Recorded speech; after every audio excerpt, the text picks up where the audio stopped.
Yeah, I think it's interesting and speaks to some extent the kind of cowardice of Obama and his administration in not really taking on this issue because technically the reservation is a federal territory or property or something, so it's not part of Morton County. But then Morton County and then to some extent the state of North Dakota were it was kind of just put in their hands to deal with this crisis or conflict or something without the kind of real participation of the federal government or something. I don't know what that would have looked like or something, but in some ways, obviously Morton County had never dealt with anything like this. It had no conception of what it would mean. And also kind of North Dakota on a state level or something, like technically reservations are not part of the state of North Dakota or the county. They're their own sovereign territory or something like that.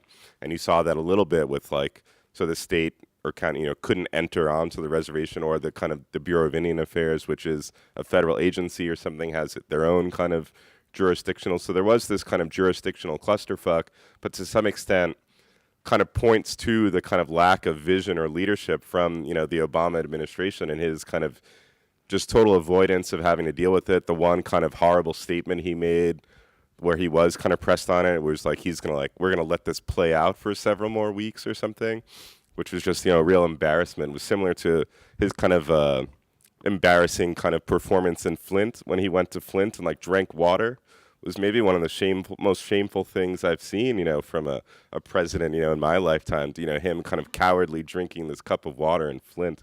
I think similarly, the administration's kind of failure within Standing Rock, is partly, you can see it in these jurisdictional issues and the lack of really anyone wanting to take on these kind of natives or these veterans or something. No one really knew what to do about it. And I think, part of it is these jurisdictional issues to think about, which gets to what you're talking about, these kind of broader settler colonial issues. Who were these territories? What are these traditional territories that exist? What are the reservations that kind of exist that may or may not correspond to traditional, ancestral territories?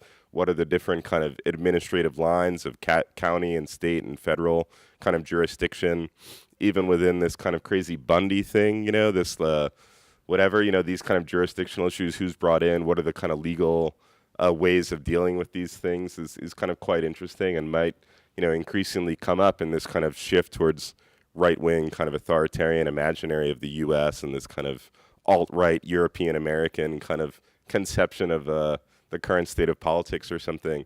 I think as, Trump's, vision of, climate change denial and increase wanting to construct, within his 100-day plan, he wants part of that is to re-permit the Keystone Pipeline.